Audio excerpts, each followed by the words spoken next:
Ditampilkan sebuah kerajaan bernama Long Trellis, sang penguasa beserta istri sedang menyaksikan pertunjukan dari sekelompok seniman meskipun sang ratu tidak begitu tertarik. Tiba-tiba salah satu dari seniman membuka kostumnya dan terlihat bahwa sedang hamil yang segera membuat ratu kaget bukan kepalang dan lari ke kamarnya.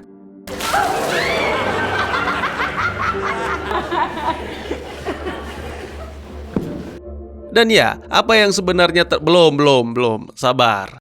Jadi usut punya usut, sang ratu menangis karena selama ini belum juga mengandung. Raja segera mengejarnya dan mencoba menghibur sambil meminta maaf dengan mengatakan bahwa ia tidak tahu kalau wanita itu sedang hamil. Jika tahu, tentu tidak akan mengizinkannya masuk istana. I will make you happy. Beberapa waktu kemudian, seorang dukun datang menemui keluarga kerajaan dan menawarkan solusi. Meskipun ia memperingatkan bahwa untuk menciptakan kehidupan, seseorang harus berakhir agar keseimbangan tetap terjaga. Entah apa maksudnya, tapi si ratu manut-manut aja menyanggupi segala persyaratan, sehingga si dukun pun menjelaskan yaitu harus menghabisi monster di danau, mengambil jantungnya, lalu jantung itu harus direbus oleh seorang perawan tanpa ada yang melihatnya. Nah, jantung itu nantinya harus dimakan oleh ratu, yang mana akan menyebabkan kehamilan.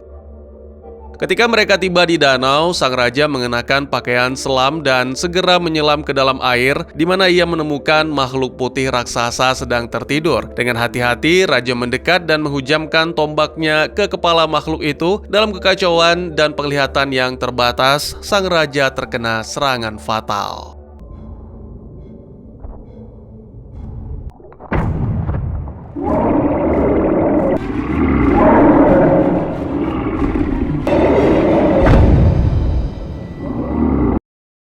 Beberapa saat kemudian, kedua tubuh raja dan monster berhasil diangkat ke tepi. Namun ratu tidak terlalu peduli dengan suaminya karena fokus menantikan para prajurit mengeluarkan jantung monster untuk dibawa pergi. Sesampainya di istana, mereka memilih seorang pelayan perempuan yang masih suci dan meninggalkannya sendirian bersama jantung tersebut. Segera si gadis memasukkan jantung ke dalam air mendidih. Ia terkejut dan mundur karena merasakan sesuatu yang aneh di perut. Sangat mengejutkan, gadis itu secara ajaib mendadak hamil.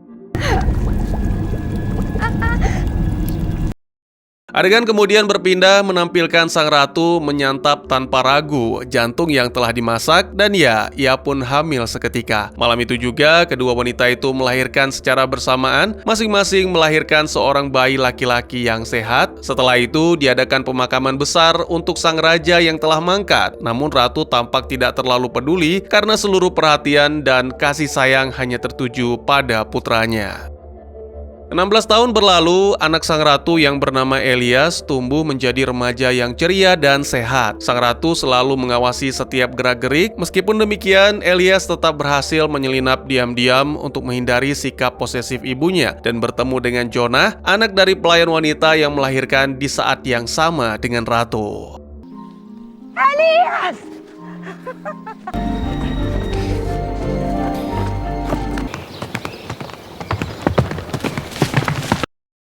Jonah memiliki wajah yang sangat mirip dengan Elias, seolah-olah mereka adalah saudara kembar yang lahir dari makhluk danau. Keduanya sangat dekat dan senang menghabiskan waktu bersama, terutama berenang di danau karena tubuh mereka unik, bisa bertahan lama di dalam air. Sayangnya, para penjaga selalu berhasil menemukan dan memisahkan keduanya. Pada suatu momen, ratu mengungkapkan kepada ibu Jonah bahwa tak suka Elias bergaul dengan rakyat jelata, lalu mengancam akan mengusirnya dari kerajaan jika kembali memergoki anak mereka bermain bersama.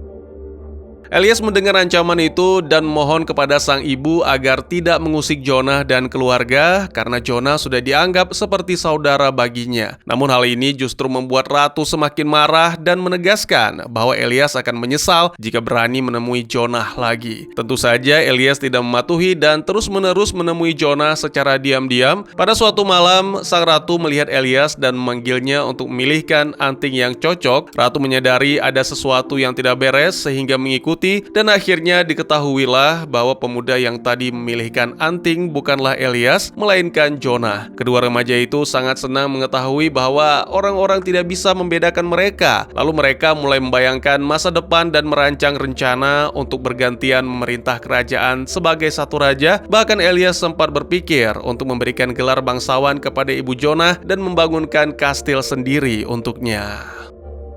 Percakapan mereka terpotong karena sang ratu mengetuk pintu kamar sehingga Jonah buru-buru bersembunyi sementara Elias menyuruh sang ibu masuk. Dipenuhi rasa cemburu, ratu mengingatkan Elias bahwa tidak ada yang bisa memberikan cinta seperti cinta sang ibu. Setelah ratu pergi, Elias menunjukkan lorong rahasia pada Jonah yang bisa membawanya kembali ke kota lewat rumah pemotongan hewan. Saat Jonah berjalan melalui tempat itu, tiba-tiba ia diserang dari belakang dan menyadari sang ratu telah bersiap untuk menghabisi.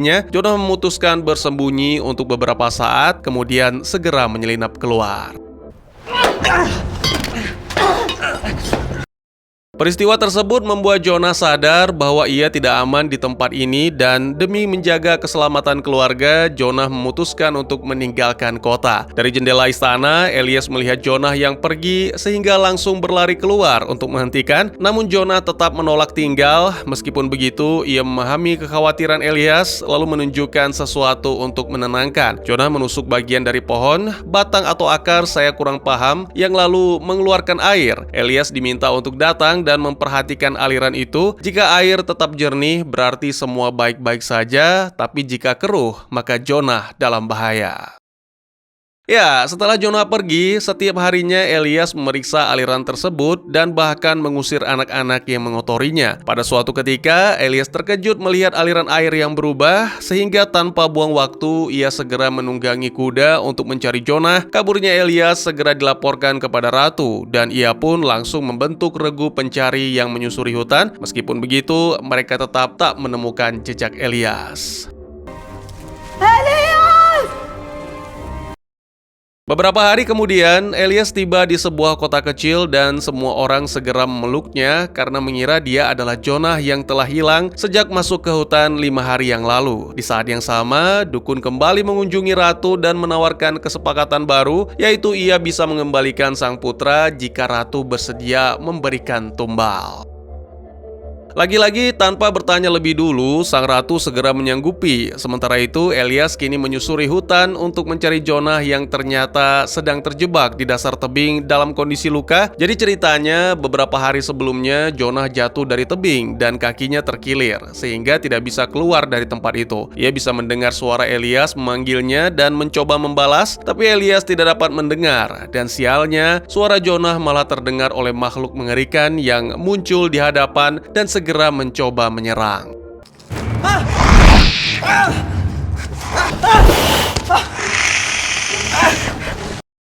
Dengan terseok, Jonah berusaha merangkak demi berlindung di celah gua. Namun sang monster justru memperparah lukanya. Saat itu juga Elias muncul dan kehadirannya membuat monster itu terdiam, memberi Elias kesempatan untuk melancarkan serangan mematikan.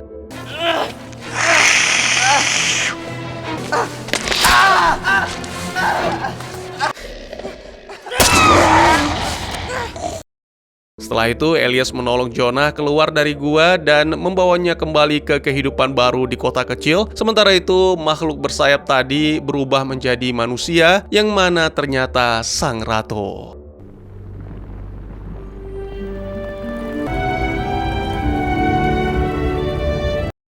Adegan kemudian berpindah menampilkan kerajaan lain bernama Strongcliff yang dipimpin oleh seorang raja yang terkenal dengan gaya hidupnya yang senang melakukan baku hantam tapi dalam tanda kutip. Meskipun demikian, ia belum juga menemukan wanita yang pantas untuk dijadikan ratu sampai akhirnya pada suatu hari sang raja mendengar nyanyian indah yang memikat dan saat melihat keluar jendela, ia menemukan seorang wanita desa di kejauhan. Ketika ia mencoba memanggil, wanita itu segera masuk kembali ke rumahnya dan rasa penasaran itu justru membuat sang raja semakin tertarik. Raja pun mengutus seorang kurir untuk memberikan kalung mewah sebagai hadiah kepada perempuan itu. Setibanya di rumah wanita tersebut, sebuah ember didorong keluar dari jendela untuk meletakkan hadiah karena si wanita menolak keluar rumah. Setelah utusan pergi, terungkap bahwa wanita itu bernama Dora dan ia tinggal bersama saudarinya Ima. Mereka berdua sudah sangat tua sehingga sebisa mungkin menghindari interaksi dengan warga sekitar. Keduanya terkejut melihat kalung dari raja dan Ima menyarankan agar mengembalikan, tapi Dora menolak karena kalung itu membuatnya merasa cantik. Malam harinya, sang raja sendiri datang ke rumah mereka, memanggil wanita bersuara indah dengan manis dan bahkan menjanjikan hadiah. Ima ingin menolak, tapi Dora tidak mau melewatkan kesempatan untuk memperbaiki hidup. Meski begitu, Dora tidak ingin raja melihat wujud aslinya, jadi berkata untuk datang kembali dalam seminggu dan saat itu ia akan memperlihatkan jarinya. Sang raja yang sangat putus asa langsung menyetujui permintaan itu. Lalu selama seminggu penuh, Dora mencoba memperindah jari tuanya dengan mencelupkan ke lilin panas dan ramuan obat. Namun hasilnya justru semakin buruk. Ketika hari yang dijanjikan tiba, Dora panik lalu tersadar saat mengetahui tangan Ima lebih halus karena diketahui bahwa Ima sering menghisap jarinya. Dora kemudian menarik Ima ke pintu dan memperlihatkan jarinya lewat celah pada sang raja, yang mana raja itu langsung menjadi bersemangat, penuh gairah dan meminta lebih. Dora pun bersemangat, menyetujui asalkan boleh berkunjung ke istana raja pada malam hari dan semua penerangan harus dimatikan. You see me naked. Terdengar aneh, tapi raja yang dibutakan nafsu tetap setuju. Ia kembali untuk memerintahkan para pelayan memadamkan semua cahaya. Sementara itu, Dora meminta Ima merekatkan seluruh kerutan di tubuhnya ke bagian belakang agar terlihat lebih mudah karena kegelapan akan menyembunyikan selebihnya. Setelah semua siap, Dora masuk ke istana dan langsung menuju ke kamar raja untuk berbaring. Lalu, tenang. Kalaupun saya tampilkan, kalian gak bakalan kuat, jadi kita langsung ke keesokan harinya. Jadi saat Dora tertidur, raja menyalakan lilin untuk melihat wajahnya lebih jelas. Dan ya, raja kaget bukan kepalang karena yang bersamanya adalah wanita tua keriput. Raja berteriak mengatakan Dora adalah penyihir dan penipu, lalu memanggil para penjaga yang segera melempar Dora keluar jendela.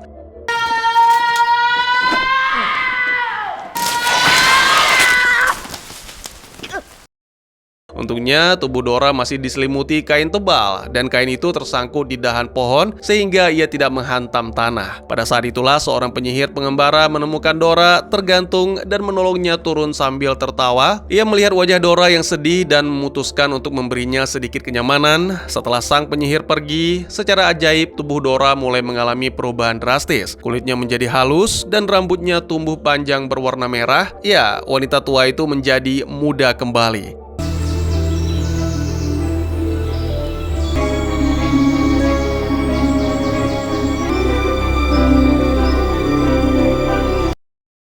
Ketika Dora masih terpana dengan tubuh barunya, sang raja dan para pengawal kebetulan masuk ke hutan untuk memburu babi. Raja pun segera teralihkan ketika melihat Dora dan seketika jatuh cinta padanya. Beberapa waktu kemudian, seorang pelayan istana datang ke rumah Ima dengan membawa gaun indah serta undangan pernikahan kerajaan. Rupanya, Dora akan menikah dengan raja dan ingin saudarinya turut hadir. Dora mengenakan gaun tersebut dan datang ke istana, merasa agak canggung namun tetap menikmati hidangan dengan bahagia. Saat melihat Ima, Dora segera membawanya ke ruangan lain dan menceritakan segalanya sambil berjanji akan memberikan kehidupan yang lebih baik untuknya ketika resmi menjadi ratu.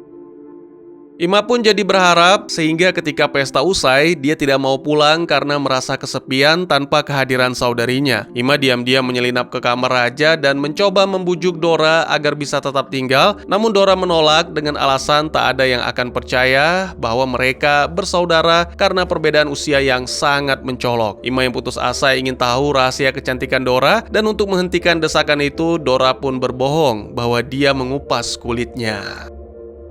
Tiba-tiba mereka mendengar sang raja datang, jadi Dora buru-buru menyembunyikan Ima di balik tirai, lalu menyambut suaminya. Sialnya, raja segera mengetahui dan mengira Ima adalah wanita tua sebelumnya, sehingga memerintahkan para penjaga untuk mengusir Ima dari istana. What was she doing in my bedroom? Out of my sight! Dalam keadaan kalut, Ima pergi menemui seorang pandai besi dan mengungkapkan permintaan yang mengejutkan, yaitu ia ingin seluruh kerutan di tubuhnya dipotong agar bisa cantik seperti Dora. Awalnya pandai besi itu menolak, namun ia berubah pikiran setelah Ima membayar dengan seluruh perhiasan dari gaun mewah. Tak lama kemudian, Ima dibawa ke hutan, lalu si pandai besi pun mulai mengulitinya. Beberapa waktu kemudian, Ima pun kembali ke kota dengan tubuh yang sudah tak karuan. Ya, wanita tua itu hanya menjadi sosok penuh darah yang sekarat.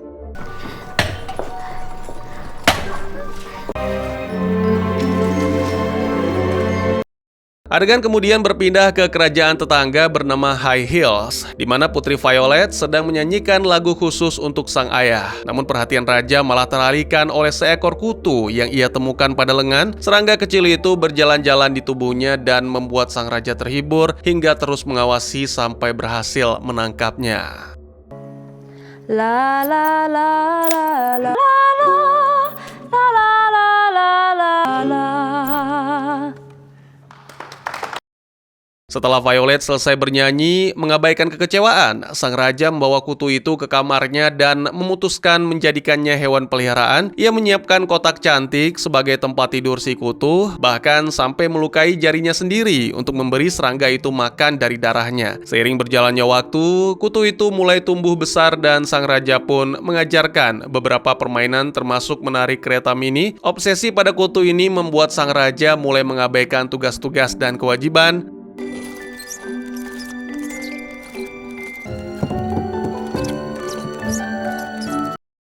Berminggu-minggu berlalu, sang raja bahkan membawa makanan ke kamarnya hanya untuk diberikan kepada kutu yang kini menjadi besar. Maksud saya, benar-benar besar tak masuk akal. Pada suatu malam, sang raja memanggil tabib istana ke kamarnya karena kutu kini tampak lemah dan kalian tahu, ukurannya kini jadi sebesar kuda. Tabib merasa ngeri melihat makhluk itu, tapi tetap menjalankan tugasnya, lalu memberitahu bahwa si kutu telah mati. Ini membuat raja sangat terpukul sehingga memeluk makhluk kesayangannya serta meminta tabib untuk merahasiakan. Unfortunately. Beberapa waktu kemudian, sang raja mengumumkan bahwa ia telah menemukan cara sempurna untuk mencarikan suami terbaik bagi Violet. Ia menggantungkan kulit kutu itu di ruang tahta dan menyatakan bahwa siapapun yang bisa menebak berasal dari hewan apa kulit tersebut boleh menikahi putrinya. Violet antara senang dan tidak senang dengan rencana ini. Dia memang sangat ingin menikah, tapi ingin memilih pasangannya sendiri, dan sayangnya sang raja mengabaikan keinginan tersebut. Satu persatu pria maju ke depan dan mencoba menebak, dari yang tampan, kurang tampan, tua, muda, tak ada satupun yang bisa menebak. Karena ya, pasti tidak mungkin ada yang bisa mengira bahwa kulit itu berasal dari seekor serangga. Tiba-tiba muncul raksasa atau di sini disebut ogre yang segera mengenali bau kulit tersebut berasal dari kutu. Semua orang terkejut dan sang raja terpaksa menepati janji, membuat Violet lari dengan berlinang air mata. Sang raja kemudian menemukan putrinya di atap istana hendak mengakhiri segalanya. Sang raja membujuk Violet agar turun dengan mengingatkan bahwa reputasi mereka akan hancur jika tidak menepati janji. Jadi Violet harus mematuhinya. Tak punya pilihan, Violet pun pergi bersama ogre yang memaksanya berjalan kaki hingga ke rumahnya yang berada jauh. Di tengah perjalanan di hutan, Violet kelelahan. Jadi sang ogre menggendongnya hingga sampai ke puncak tebing. Di sanalah Violet menempati rumah barunya yang berupa gua kotor dan penuh dengan tulang. Gadis itu berusaha menghindari ogre dan makanan yang menjijikkan, namun ogre yang kesal segera menyeretnya. Hari-hari berlalu dan Violet hidup dalam keadaan menderita serta kotor. Pada suatu hari, ia melihat seorang wanita di tebing seberang sedang memetik tanaman, lalu Violet pun berteriak meminta pertolongan. Meski tidak bisa membantu dari jarak itu, si wanita berjanji akan kembali membawa bantuan. Beberapa waktu kemudian, ternyata wanita itu kembali bersama keluarganya yang ternyata merupakan rombongan sirkus. Salah satu pemuda melempar tali ke seberang dan berjalan di atasnya sampai tiba di lokasi Violet, lalu menggendongnya dengan menyeberang kembali. Tak lama berselang, si ogre pun menyadari karena tak lagi mencium aroma Violet, jadi dia langsung keluar dan mengejar dengan bergelantungan di tali. Si pemuda berusaha berjalan secepat mungkin dan untungnya mencapai sisi seberang dengan selamat bersama Violet. Sementara raksasa jatuh karena talinya dipotong oleh keluarga sirkus.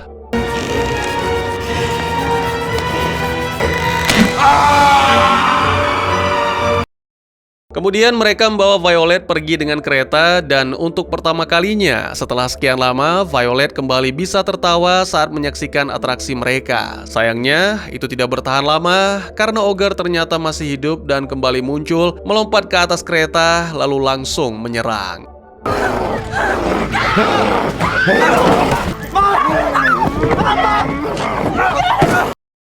Ia menghabisi 3 orang dalam hitungan detik, membuat Violet ketakutan dan mengambil pisau dari dalam keranjang, lalu melarikan diri bersama anggota yang tersisa. Dalam amarahnya, sang Ogre kembali mengejar mereka, sehingga kelompok itu berusaha bersembunyi. Ketika Ogre mulai mendekat dengan mengikuti aroma tubuh mereka, salah satu seniman sirkus meminum alkohol dan menyemburkan api ke wajah Ogre. Sayangnya, itu masih belum cukup untuk menghentikan, dan Ogre kini menghabisi seluruh anggota keluarga yang tersisa. Violet berusaha melarikan diri, tetapi kini karena ia sendirian, sang Ogre dengan mudah menemukannya. Demi menyelamatkan diri, Violet berpura-pura menerima keberadaan Ogre dan menenangkannya, lalu memanjat ke punggungnya seolah akan pulang bersama. Namun, begitu makhluk itu mulai bergerak, Violet langsung melancarkan serangan mematikan.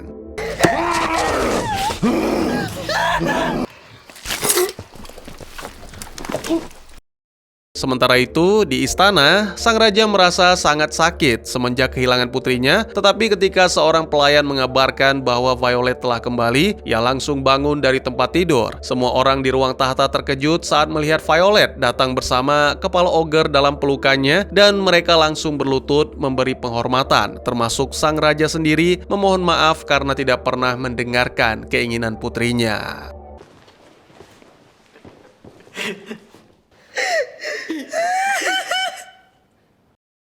Beberapa hari kemudian, Violet dinobatkan sebagai Ratu Kerajaan High Hills. Elias turut hadir dalam penobatan tersebut sebagai perwakilan dari Long Trellis, karena ia adalah bangsawan terakhir yang tersisa dari kerajaannya. Raja dari Strongcliff juga hadir bersama Dora yang tiba-tiba menyadari sesuatu yang aneh. Ya, kulit Dora mulai berubah kembali seperti semula. Dora yang panik langsung berlari meninggalkan acara penobatan itu. Violet tidak menyadarinya karena ia terlalu sibuk menatap ke atas, mengagumi seorang akrobat yang sedang berjalan di atas tali api sebagai penghormatan untuk keluarga sirkus yang telah menyelamatkan hidupnya.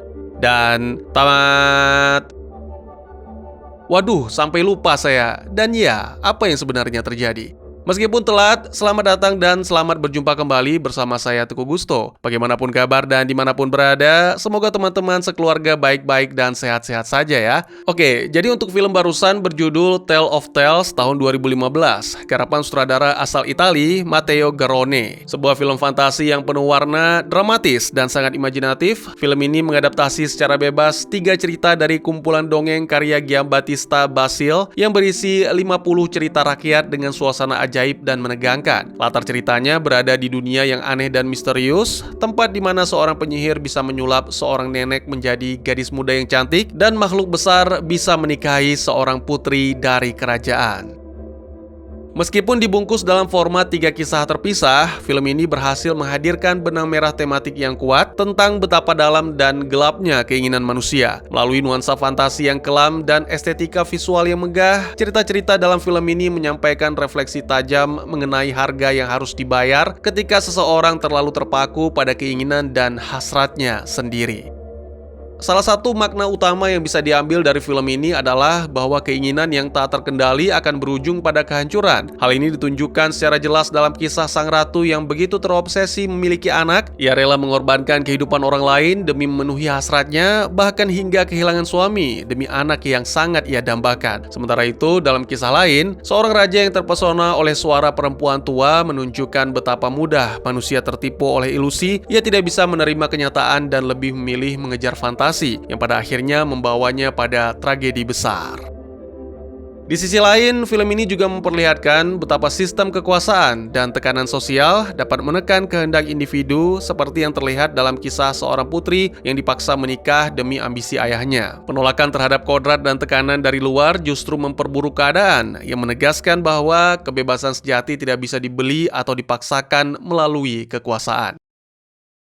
Melalui ketiga kisah ini, penonton diajak untuk memahami bahwa tidak semua yang diinginkan patut dikejar. Terkadang, keinginan yang tampak mulia pun bisa menjadi bencana jika diperjuangkan dengan cara yang salah. Obsesi, ketamakan, dan penolakan terhadap realitas justru membuka jalan menuju kehancuran. Film ini mengingatkan kita bahwa menerima keadaan, bersyukur atas apa yang dimiliki, dan mempertimbangkan konsekuensi moral adalah hal penting dalam menjalani hidup. Pada akhirnya, ya, pesan moralnya bahwa hidup bukanlah dongeng yang selalu berakhir bahagia. Keindahan bisa menipu, dan hasrat manusia bisa menjadi kutukan jika dibiarkan tumbuh tanpa kendali. Dengan begitu, film ini menjadi sebuah alegori yang mengajak penontonnya untuk merenung. Kadang pelajaran paling berharga datang dari penderitaan akibat kesalahan sendiri, bukan dari akhir yang bahagia seperti dalam dongeng kebanyakan. Bagaimana menurut kalian? Mungkin segitu saja teman, terima kasih buat yang sudah menyaksikan. Silahkan memberikan komentar, bertanya, ataupun merequest kira-kira film apa yang menarik untuk dibahas. Bisa lewat kolom komentar, atau buat yang malu-malu bisa via DM ke Instagram saya di @teguhgusto. Insya Allah pasti akan dibaca. Mari kita jadikan kolom komentar sebagai sarana penambah wawasan dan menciptakan jalinan persaudaraan, bukan malah menjadikannya sebagai tempat pembulian sehingga menciptakan permusuhan. Jangan lupa untuk dukung terus channel ini dengan cara share, like, dan subscribe, karena dukungan dari kalian sangat berharga bagi saya demi perkembangan channel ini. Saya Gusto, sampai jumpa di video selanjutnya. Tetap semangat, tetap bersyukur setiap hari. Dadah!